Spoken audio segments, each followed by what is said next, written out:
오늘 우리에게 주신 하나님 말씀 같이 읽겠습니다. 마태복음 25장 14절에서 30절 말씀입니다. 마태복음 25장 14절에서 30절 말씀 한 절씩 교독하겠습니다. 또 어떤 사람이 타국에 갈 때 그 종들을 불러 자기 소유를 맡김과 같으니 각각 그 재능대로 한 사람에게는 금 5달란트를, 한 사람에게는 2달란트를, 한 사람에게는 1달란트를 주고 떠났더니 5달란트 받은 자는 바로 가서 그것으로 장사하여 또 5달란트를 남기고 2달란트 받은 자도 그같이 하여 또 2달란트를 남겼으되 1달란트 받은 자는 가서 땅을 파고 그 주인의 돈을 감추어 두었더니 오랜 후에 그 종들의 주인이 돌아와 그들과 결산할세 5달란트 받았던 자는 5달란트를 더 가지고 와서 이르되 주인이여 내게 5달란트를 주셨는데 보소서 내가 또 5달란트를 남겼나이다. 그 주인이 이르되 잘하였도다 착하고 충성된 종아 내가 적은 일에 충성하였음에 내가 많은 것을 내게 맡기리니 내 주인의 즐거움에 참여할지어다 하고 2달란트 받았던 자도 와서 이르되 주인이여 내게 2달란트를 주셨는데 보소서 내가 또 2달란트를 남겼나이다. 그 주인이 이르되 잘하였도다 착하고 충성된 종아 내가 적은 일에 충성하였음에 내가 많은 것을 내게 맡기리니 내 주인의 즐거움에 참여할지어다 하고 1달란트 받았던 자는 와서 이르되 주인이여 당신은 굳은 사람이라 심지 않은 데서 거두고 해치지 않은 데서 모으는 줄을 내가 알았으므로 두려워하여 나가서 당신의 달란트를 땅에 감추어 두었나이다. 보소서 당신의 것을 가지셨나이다. 그 주인이 대답하여 이르되 악하고 게으른 종아 나는 심지 않은 데서 거두고 해치지 않은 데서 모으는 줄로 내가 알았느냐. 그러면 내가 마땅히 내 돈을 취계하는 자들에게나 맡겼다가 내가 돌아와서 내 원금과 이자를 받게 하였을 것이니라 하고 그에게서 그 1달란트를 빼앗아 10달란트 가진 자에게 주라. 무릇 있는 자는 받아 풍족하게 되고 없는 자는 그 있는 것까지 빼앗기리라. 같이 읽겠습니다. 이 무익한 종을 바깥 어두운 데로 내쫓으라. 거기서 슬피 울며 이를 갈리라 하니라. 아멘. 할렐루야. 우리 옆 사람과 인사하겠습니다. 사랑하고 축복합니다.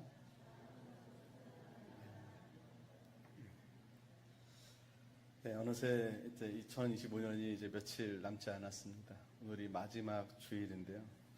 해마다 이맘때가 되면 우리 마음에 이렇게 교차하는 그런 감정들이 있죠. 예전에 어떤 글을 읽은 적이 있는데 인생은 대개 1월이 되면 모든 것이 가능할 것 같은 이상주의자가 되었다가 뜨거운 여름 6월쯤 되면 눈앞에 벽을 실감하는 현실주의자가 되고 또 찬바람이 부는 12월이 되면 내가 그동안 뭘 했나 그렇게 되돌아보면서 허무함에 젖는 허무주의자가 된다. 뭐 그런 글이 있었습니다. 여러분 우리가 올해 새해 시작하면서 다짐했던 여러 가지 목표들, 계획들 여러분 어떻게 다 이루셨나요? 다 계획한 대로 다 되셨나요? 돌아보니 아무것도 없었더라. 혹시 그런 마음은 아닌가? 여러분 우리에게 있어서 여러 가지 많은 결단과 결심들이 있지만 그러한 것들 비록 부족하더라도 우리가 12월에 생각해야 될 것은 우리 하나님 앞에 결산의 자리에 서야 된다는 것입니다. 특별히 오늘 마태복음 25장은 우리가 너무나 잘 알고 있는 달란트 비유에 대한 말씀인데요. 여기서 핵심은 주인이 돌아와서 종들과 결산을 한다는 것입니다. 그리고 그 결산은 끝이 아니라 어떻게 보면 새로운 시작을 위한 매듭이라는 것이죠. 그 매듭을 단단히 해야 그 다음 칸이 든든하게 엮이게 되는 것입니다. 우리가 그렇기 때문에 과연 올 한 해를 어떠한 자세로 결산할 것인가 그것을 한번 생각해 볼 필요가 있는데요. 첫 번째는 우리가 한 해를 결산하면서 하나님 앞에 진실함으로 결산해야 된다는 것입니다. 오늘 본문에 등장하는 5달란트 받은 자, 2달란트 받은 자는 주인이 오자마자 즉시 나아가서 자신이 남긴 것으로 그대로 보고를 했습니다. 하나도 숨김없이 수고한 대로 땀 흘린 대로 그렇게 정직하게 내어놓았죠. 하지만 반면에 1달란트 받은 자를 보면 그 주인에게 뭐라고 이야기하냐면 우리 24절, 25절 말씀 같이 읽어보겠습니다. 한 달란트 받았던 자는 와서 이르되 주인이여 당신은 굳은 사람이라 심지 않은 데서 거두고 해치지 않은 데서 모으는 줄을 내가 알았으므로 두려워하여 나가서 당신의 달란트를 땅에 감추어 두었사옵나이다. 보소서 당신의 것을 가지셨나이다. 이 한 달란트 받은 사람은 그 결산의 자리에서 자신의 게으름을 직면하는 대신에 변명을 선택했다는 겁니다. 이 종의 문제는 달란트의 양이 적은 것이 문제가 아니라 자신의 그 불충성함에 대해서 정직하지 못했던 것, 진실하지 못했던 것이 가장 큰 문제였다는 것이죠. 주인을 굳은 사람이라고 말하면서 인색하고 무서운 분으로 왜곡했습니다. 그리고 자신이 게을러서 아무것도 안 하고 그냥 땅속에 묻어둔 것을 가지고 나와놓고서는 다 주인 때문이라고 주인 탓을 하고 있는 것이죠. 인류 역사상 최초의 결산의 현장은 바로 에덴 동산입니다. 범죄한 아담에게 하나님께서 찾아오셔서 이렇게 묻습니다. 아담아, 내가 어디 있느냐? 여러분, 아담이 어디 있는지 몰라서 묻는 것이 아니라 하나님께서는 어떻게 보면 아담에게 회개의 기회를 주는 것이고 그것은 바로 결산의 기회를 주는 것입니다. 그때 아담의 반응이 무엇이었냐면 우리 창세기 3장 12절 말씀 같이 읽어보겠습니다. 아담이 이르되 하나님이 주셔서 나와 함께 있게 하신 여자 그가 그 나무 열매를 내게 주므로 내가 먹었나이다. 아담이 자신의 죄를 정직하게 진실하게 고백하는 대신에 자신에게 여자를 주신 그 하나님의 탓을 하고 그 열매를 준 여자를 탓하고 있는 겁니다. 이렇게 변명으로 일관하는 사람들, 그런 모습들은 결국 그 변명은 결산을 회피하게 만들고 결국 그것은 새로운 기회를 잃어버리게 만든다는 것이죠. 반면에 누가복음 15장에 나오는 탕자의 비유를 보면 탕자는 자신의 인생의 그 바닥을 쳤을 때 어떻게 보면 인생의 중간 결산을 하게 될 그 시점에 이 탕자는 이렇게 고백을 합니다. 누가복음 15장 21절 말씀 같이 읽어보겠습니다. 아들이 이르되 아버지 내가 하늘과 아버지께 죄를 지었사오니 지금부터는 아버지의 아들이라 일컬음을 감당하지 못하겠나이다 하나. 여러분, 이 탕자도 이제 아버지한테 가면서 뭔가 변명할 거리, 핑계할 거리를 한번 생각해 볼 수도 있지 않겠습니까? 아버지한테 그냥 가는 것보다는 뭔가 변명할 거리가 있으면은 덜 혼나겠지. 그런 마음이 없지 않을까요? 아버지, 제가 그만 친구를 잘못 만나서 사기를 당해서 재산을 다 탕진했습니다. 아버지, 제가 경기가 어려워서 열심히 해보려고 했는데 그만 그 재산을 다 탕진했습니다. 그렇게 변명하지 않았다는 겁니다. 우리 자신의 비참한 그 현실을 정직하게 대면한 것이죠. 그렇게 자신의 부족함을 정직하게 인정하는 그 아들에게 그 아버지는 옷을 입히고 새로운 손에 가락지를 끼우고 신발을 신기우고 잔치를 베풀었다는 것입니다. 여러분, 오늘 우리도 마찬가지인데요. 2025년이라는 이 시간은 우리가 이제 마지막에 결산의 때라고 할 수 있는데, 근데 여러분, 우리가 이때 하나님 앞에서 어떠한 마음으로 결산을 하시겠습니까? 혹 환경이 안 좋아서요, 누구 때문에 건강이 안 좋아져서, 너무 바빠서, 여러분, 이렇게 변명하는 것은 한 달란트 받은 종과 별 다를 바 없다는 것입니다. 하나님께서 우리가 얼마나 많은 양을 남겼냐, 그걸 보시는 분이 아닙니다. 우리가 그 과정에서 얼마나 진실했는가를 보신다는 것이죠. 부족하면 부족한 대로, 넘어지면 넘어진 대로 하나님 앞에 정직하게 나와야 된다는 것입니다. 주님, 제가 올 한 해 참 게을렀습니다. 하나님, 올해 제가 사람들을, 옆에 있는 지체들을 사랑하기보다는 더 많이 미워했습니다. 하나님, 제가 올해 디딤돌이 되기보다는 오히려 걸림돌이 되었습니다. 올 한 해 제가 하나님보다 세상을 더 많이 사랑했습니다. 하나님, 제가 기도의 자리보다 안락한 자리를 더 원했습니다.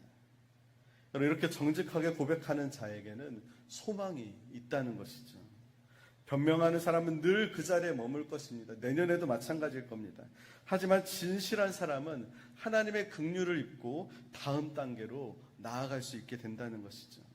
바라기는 여러분의 올 한 해 결산 보고서에 변명이 아니라 자신을 진실하게 직면하고 진실하게 하나님 앞에 고백할 수 있는 그런 저와 여러분 되기를 주님의 이름으로 축원합니다. 두 번째로 우리가 결산할 때 가져야 될 자세는 회개와 은혜를 구하는 자세입니다. 여러분 여기 한 달란트 받은 자의 태도를 한번 보십시오. 주인에게 당신 돈 손 하나도 안 대고 여기 그대로 가져왔으니까 나는 아무 잘못이 없습니다. 너무 당당한 태도인 거예요.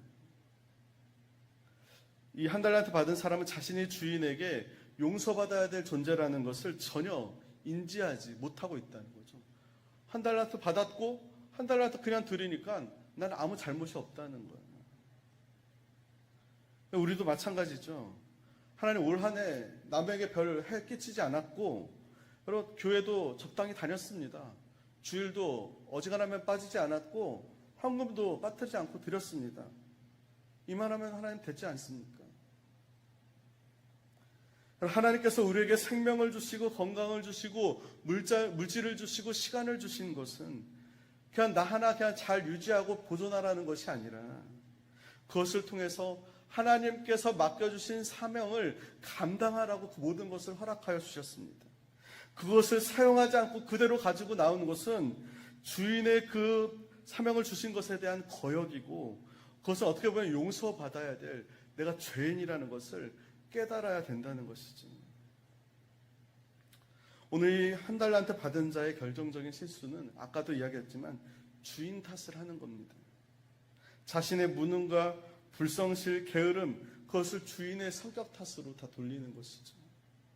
근데 여러분 사실은 이 한 달란트 받은 사람은 주인에게 불만이 있었습니다. 어떤 불만일까요? 네? 왜 나만 적게 주냐는 겁니다.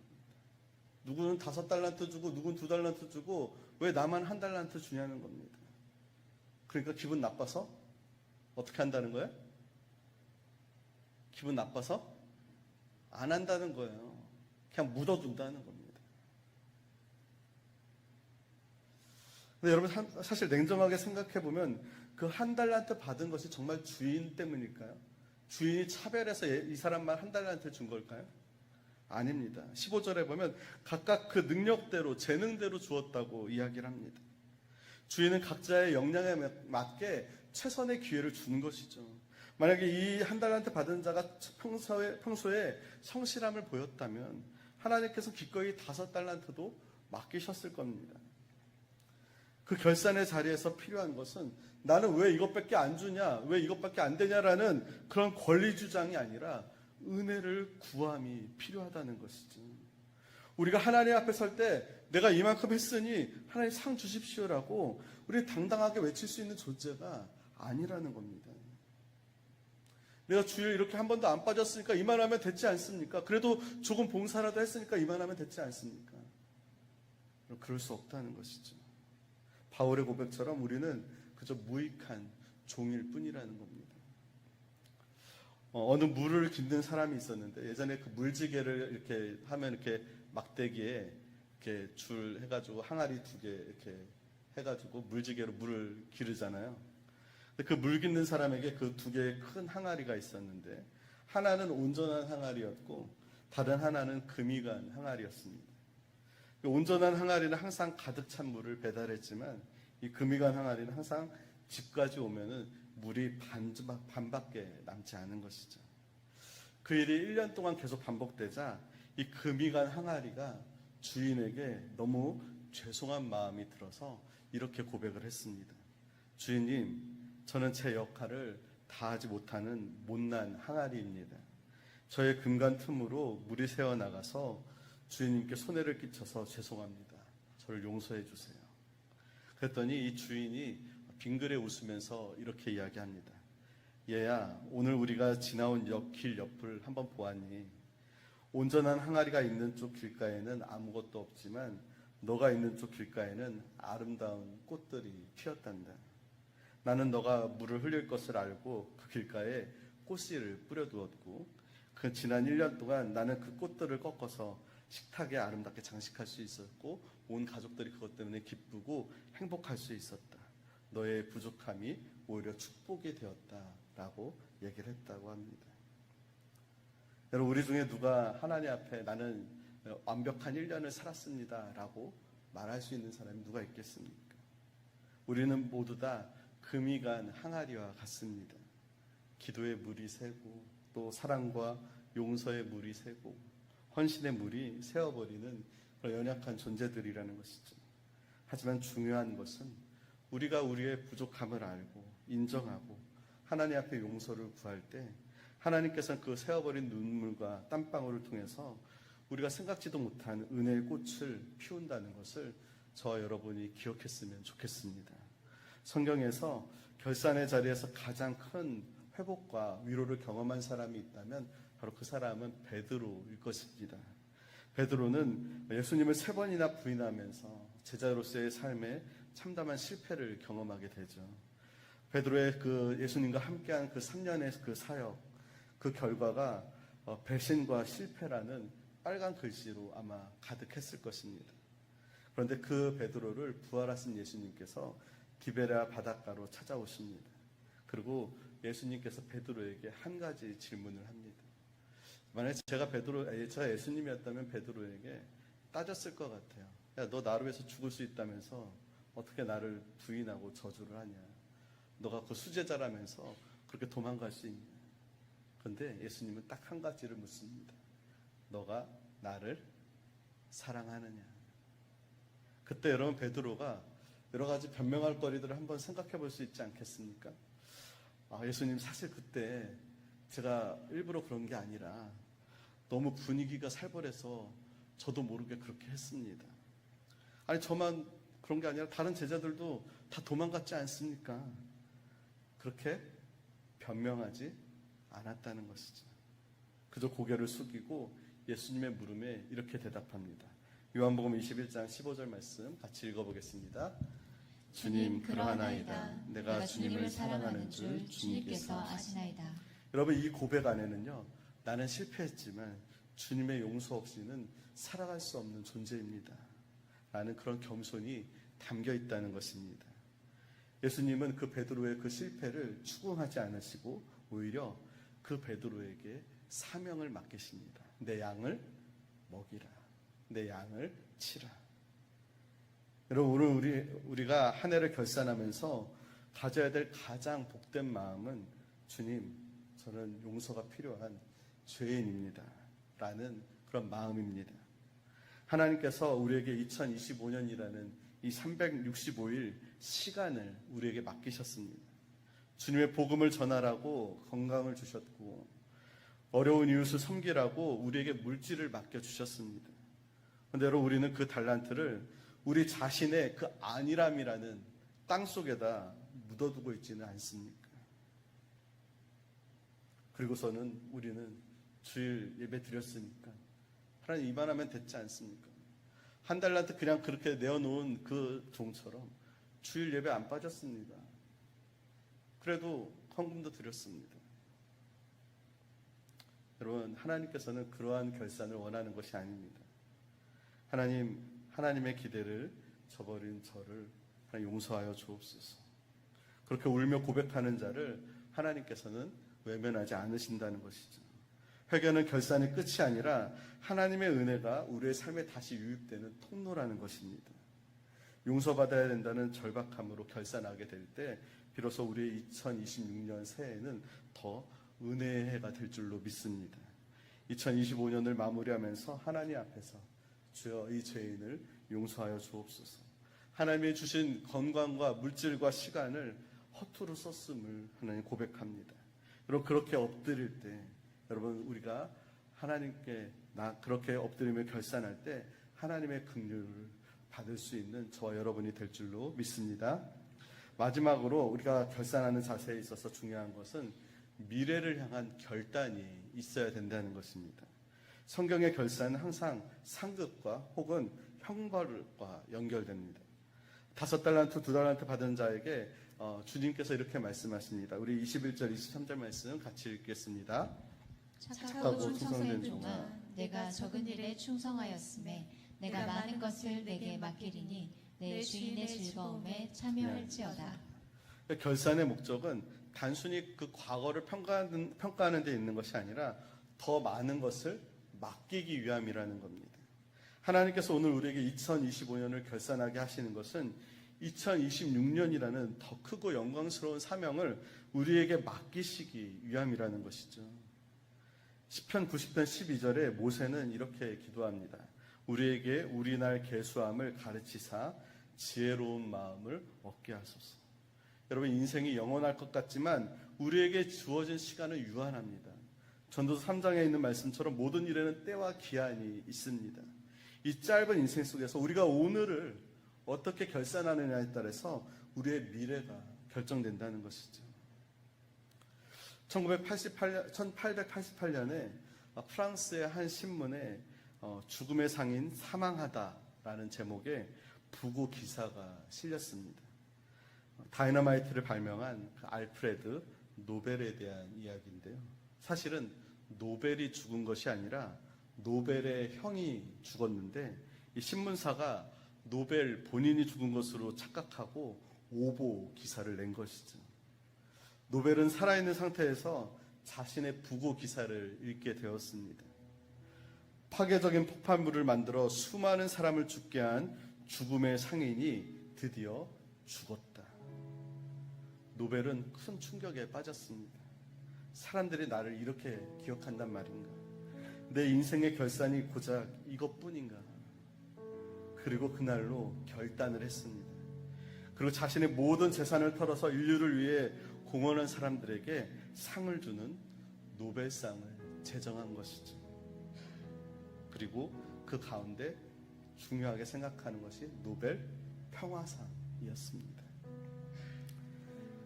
이 노벨은 오보로 나간 자신의 그 부고 기사 덕분에 인생을 다시 결산할 그 기회를 얻었고 결국 죽음의 상인에서 평화의 사도로 자신의 마지막 이름을 바꿀 수 있었다는 것이죠. 여러분, 오늘 이 자리가 여러분에게 미리 보는 부고 기사와 같은 그런 시간이 되기를 바랍니다. 만약 오늘 당장 주님께서 여러분을 부르신다면 여러분은 어떤 결산서를 하나님께 보고하겠습니까? 한 달란트 받은 사람처럼 여러분 슬피 울며 이를 갈며 쫓겨나는 자가 여러분 되겠습니까? 아니면 잘하였도다 착하고 충성된 종아, 내가 너에게 더 많은 것을 맡기겠다. 너가 주인의 즐거움에 참여하게 될 것이다. 그 칭찬을 듣는 자가 되겠습니까? 여러분, 결산은 후회하기 위해서 하는 것이 아니라 후회 없는 내일을 만들기 위해서 하는 것입니다. 2025년도에 하나님께서 우리를 어떻게 인도하셨는지 여러분 계수해 보시기를 바랍니다. 비록 힘들고 어려운 광야 같았을지라도 그 시간 속에서 하나님의 보호하심이 있었음을 여러분 인정할 수 있기를 바랍니다. 그리고 그 믿음을 바탕으로 2026년도에 여러분 선포할 수 있기를 바랍니다. 하나님, 2025년도에 부족했지만 26년도에는 하나님께서 맡겨주신 사명 하나님 최선을 다해서 감당하겠습니다. 여러분, 결산은 후회하기 위해서 하는 것이 아니라 더 큰 미래를 준비하기 위해서 하는 것입니다. 비록 올 한 해 한 달란트 받은 자처럼 살았을지라도 우리가 이 시간에 진심으로 회개하고 결단한다면 하나님께서 26년에 더 큰 은혜와 더 큰 능력을 우리에게 더하여 주실 줄로 믿습니다. 그것을 믿고 하나님 앞에 주님 2026년에는 더 하나님 사랑하겠습니다. 그리고 더 깊이 기도하겠습니다. 더 하나님 맡겨주신 달란트 땅에 묻지 않고 복음을 전하도록 하나님 최선을 다하겠습니다. 우리가 얼마를 남겼느냐 그것이 중요한 것이 아니라 어떠한 마음으로 하나님 앞에 서 있느냐 그것이 훨씬 더 중요하다는 것, 그것을 여러분 기억할 수 있기를 바랍니다. 2025년 한 해 동안 여러분 수고 많으셨습니다. 아팠던 기억, 또 실패했던 상처, 부족했던 모습들 여러분 십자가 앞에 다 내려놓으시고 주님께서 베풀어 주실 새로운 은혜를 기대하며 2026년 새해를 맞이할 수 있기를 주님의 이름으로 축원합니다. 하나님께서 여러분에게 이렇게 칭찬하실 것입니다. 착하고 충성된 종아 잘하였도다. 그럼 그 칭찬을 내년에도 받을 수 있는 그런 저와 여러분 다 되기를 주님의 이름으로 축원합니다.